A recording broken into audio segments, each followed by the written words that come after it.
What do you do when you've got a detailed training plan that you're trying to stick to accomplish a really big goal and you get sick partway through and everything starts to fall apart? I don't know yet, but that's what I'm going through right now. My big goal for this year is to run a marathon, and I've got my sights set on the main marathon, which is October 5th. I really want to break 4 hours and 30 minutes. I ran a half marathon this spring in 2 hours and 21 minutes, so I knew I had a lot of work to do to accomplish my goal. After that half marathon, I started a base building phase because I realized that I never really built an aerobic base. This was that 9 weeks of mostly zone two training that I talked about in my last episode, where I was doing one long run a week, one fast run per week, and then every other day I was running easy zone 2 miles for basically as much time as I could fit into my schedule. By sticking to that template and running 7 days almost every week, for instance, I ran like 29 out of 30 days, and I got up to 30 miles per week. But then I started noticing some knee pain. It felt like the miles were piling up and my body just didn't have the foundation to handle all of them. I could feel my old knee injury getting louder and louder, and I also started to feel like I was developing some Achilles tendon issues. So I decided to stop that training block and shift gears. I think that the underlying issue was that my muscular and tendon foundation just wasn't strong enough to handle all the load that I was putting on it. So I made a 5 week strength focused training block to address both of those issues and also to give my body some time to recover while still being productive. I decided to take some of my very limited training time to do this because I felt like I really needed that foundation to hold up to all of the stuff that I was going to throw at it during marathon training. So I did my best amateur job with a lot of help from AI trying to come up with my strength plan. The two things that I really wanted to build up here were my Achilles and my knees. So, my protocol for my Achilles tendon is isometric calf raises. I stand on one foot on my tippy toes for 45 seconds and then I switch feet. I take a 2 minute break in between each of those two leg reps and I repeat that 5 times. Since it's just a static hold, I can do these while I'm doing some other things around the house, which is really good because the protocol that I'm doing calls for doing this exercise twice a day, once in the morning and once at night. Apparently, there are several studies showing that this static loading can build tendon size and strength. So hopefully, it helps my Achilles out. For my knees, I've been doing a good bit of eccentric work, which means that I'm loading the muscles and then lowering that weight really slowly. I take 3 to 4 seconds to lower the weight. Your muscles absorb a lot of impact on every stride when you're running. So, this kind of slow, controlled loading helps them handle that. So, I'm doing step ups and seated calf raises with pretty heavy weight, and I'm really focusing on lowering the weight slowly. Then I decided to throw in 2 upper body days each week so I could give my legs a break from the 7 days a week that I had been putting them through while I was doing uh, that other training block. But this way, I'm still getting some training in while giving my legs a break. So let me talk about how the last 2 weeks have gone for me. It's not like one thing just came in and just blew me out of the water. It's actually more like a whole bunch of little things just kept getting piled on top of me until I was just buried by them. Last week started off pretty normal, but soon I got my first curveball. Sunday night, I woke up at about 1:15 in the morning and I was stressed out about work, couldn't get back to sleep. So I only got a couple hours of sleep that night. So even though I was beat, I still did the workout that I had planned for Monday. Then Monday night, my 2 year old was up almost all night because she's going through some growing pains. And she was really fussy and just didn't want to get any sleep, apparently. Tuesday night, same thing, bad night of sleep. But I still kept up with my workouts. I was sticking to my plan for the most part, but the sleep was just absolutely terrible. By Wednesday, I was definitely running on fumes. I did get a decent night's sleep that night and felt a little bit better, but then Thursday, I was back to waking up around 2:30 again.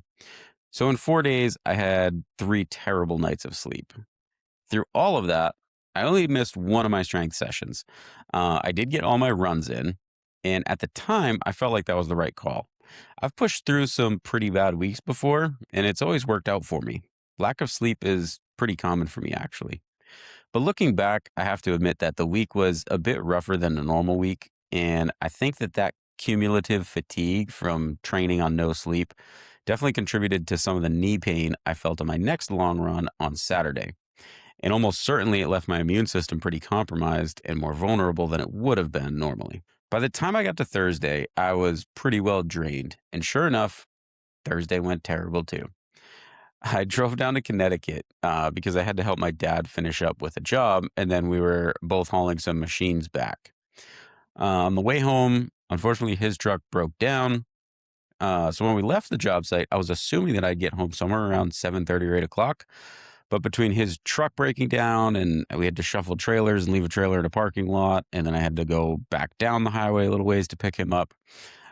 So long story short, I didn't end up getting home till about 10:30, 11, somewhere in that range. I'm not exactly sure. My dad at this point had been dealing with a little bit of a cold. And unfortunately, since I had to go pick him up, I got to spend about 2 hours in the truck with him. At the time, I didn't think too much of it. He was just sniffling a little bit. He wasn't coughing too much, but he did say that he had a headache and he was feeling pretty miserable about it. So coming into this week, I was already pre depleted and probably under attack, so to speak. And sure enough, by Sunday, I was starting to feel it. As usual, I pushed through it anyway and tried to get my workouts in. But Tuesday, I couldn't run. I was definitely sick and I just felt like my head was going to explode. Wednesday, I forced myself out the door and got a 5K in. It felt like it was a lot harder than it should have been. I was going pretty slow and my heart rate was pretty low. But even though that was the case, I was breathing way heavier than I should have been. I felt drained that whole day at work on Wednesday. And then at night, all I wanted to do was just get to bed early and try to rest up. But I ended up reviewing plans for the job site so that we could plan our workout for Thursday. And I found that two of the drawings that we had been given conflicted with each other. So I ended up staying up till about 10 o'clock at night trying to figure out what all of our options were and how to solve this problem. Had to send emails off to the project manager to get approval, double check my math, make sure the proposals I was sending him were correct. And yeah, there went my early bedtime. Thursday, I didn't even bother setting my alarm early enough to go running. I had no doubt that it was just not going to happen. Friday, I didn't even have the option to try to go running because I had to get up early and go to work to pour concrete. And I had about 7 hours of driving to do Friday, so I didn't even want to run anyways. So it ended up being a pretty pathetic week as far as training went. So now that you know how bad these last 2 weeks have been, let me tell you why this is so frustrating for me. I know that this whole program from the half marathon onwards, the zone two training, the strength block, it's all been important progress, but it feels like I should have done this a lot earlier. I should have done more zone two training. I should have built an aerobic base, and I definitely should have done more strength training last year when I got back into running. That way, I could be working on speed work and really trying to build my mileage up right now instead of playing catch up. Going back to the zone two training to build my aerobic base felt like a necessary pause, but it still felt like a pause in what I really wanted to be doing was pushing myself harder. And then I had to take an even bigger pause and shift my program to build strength work and build that foundation we talked about earlier. So I really feel like I'm in a bit of a time crunch here. I know there's a lot of work that I need to do, speed work, building mileage, getting my long runs up to the 18s and 20 miles ish before the marathon. And that's already a pretty tight timeline. And now I've got to devote this 5 week block to strength work. And on top of all of that, I lose a week to terrible sleep and getting sick. Throwing away 1 week of my extremely precious training time when the timeline is already this tight feels potentially really detrimental to my goal of getting under 4.5 hours. On top of that time crunch, the other thing that's really frustrating about this whole situation is that before it all started, I had probably one of the best runs I've ever had. I went out for an 8.5 mile run on a pretty hilly route, and my pace came in at 10:09 per mile with an average heart rate of 147 beats per minute. Now, just to put that into context, when I did the half marathon in March, my average pace was 10:47 per mile, and my average heart rate was 162. So I was really starting to see some gains from the program, and I really felt like everything I was doing made sense and that I had made the right calls throughout this whole training journey because I was starting to see that progress and the results that I wanted. But then after that first week with no sleep and everything, I went out for another long run at 9 miles. I was definitely dehydrated. I was tired. It was hot out. Like, felt like everything was stacked against me. And sure enough, it ended up being a pretty lousy run. My knee started hurting around mile 5 or 6, which didn't happen at all the week before on the 8.5 mile run. My heart rate was higher, my pace was lower, I didn't have much energy. Just everything felt really off on that 9 mile run. And that was really frustrating to see after tasting that progress the week before. And then all of these setbacks this week. I've only done 3.2 miles, and I don't even know if I'm going to be able to try to do a long run this weekend with this stupid cold that I'm dealing with. I'm hoping that I feel good enough to try, but I'm really not sure. Even though that I'm hoping I can feel better and that I can do a long run this weekend, there's this nervous anxiety in the back of my mind. So, for instance, my dad is 2 weeks into this cold already, and he's still dealing with it. He doesn't feel terrible, and he's still going about his life. He's still going to work and everything, but he does still have it, and it's still annoying. And he's also not trying to run 20 plus miles a week like I am. So, I'm not really sure how that's going to affect me. So it's kind of freaking me out right now, to be honest with you. If this lasts for another week or two, it's going to completely destroy my training plan. 1 week is a setback that I can deal with, but 2 or 3 weeks could really destroy everything that I'm trying to do this year. And maybe I'm being a little overly dramatic here, but that's the honest fear that I've got in the back of my mind right now. This whole situation has me wondering, like, with my life being so chaotic, like I'm trying to run two companies basically. Sleep is a really rare commodity for me. I'm always pushing myself like fairly close to 100%. Now, obviously, I don't mean that every time I go out and run, I'm pushing 100%. I'm actually doing pretty much all zone two runs through this whole strength training block. But I'm talking about my overall life load, the work, the kids, lack of sleep, this podcast, training, all of that stuff combined seems to push me pretty close to that 100% limit all the time. And continually training that way and living that way basically leaves me with no bandwidth or margin to handle some unexpected thing coming up, like this stupid cold that I'm dealing with right now. And I might have been able to fight it off if I was a bit more rested and well recovered and not pushing myself so hard on basically no sleep. So, one of the questions that I've been dealing with throughout this whole miserable process is how to be more aware of when too much is stacking up at once and knowing when to back off. I keep thinking that if I had prioritized sleep a bit more than miles last week, maybe I could have fought off the cold and not ruined this week. Maybe I just need to quit pushing my life to that red line like all the time. Here's the thing though, I'm just kind of wired to fill whatever space I have available with more stuff. Like this podcast, for instance. I didn't really need it in my life, but I thought it would be fun. I do enjoy doing it. And so I figured I could just kind of squeeze it in with everything else and make it work. That's just the way I am. I'm pretty comfortable using up all of my available energy and time, and I don't really mind being maxed out. In fact, I kind of feel like if I'm not, I'm being lazy. I'm one of those people that if I'm not at max capacity, I feel like I need to do more or push harder.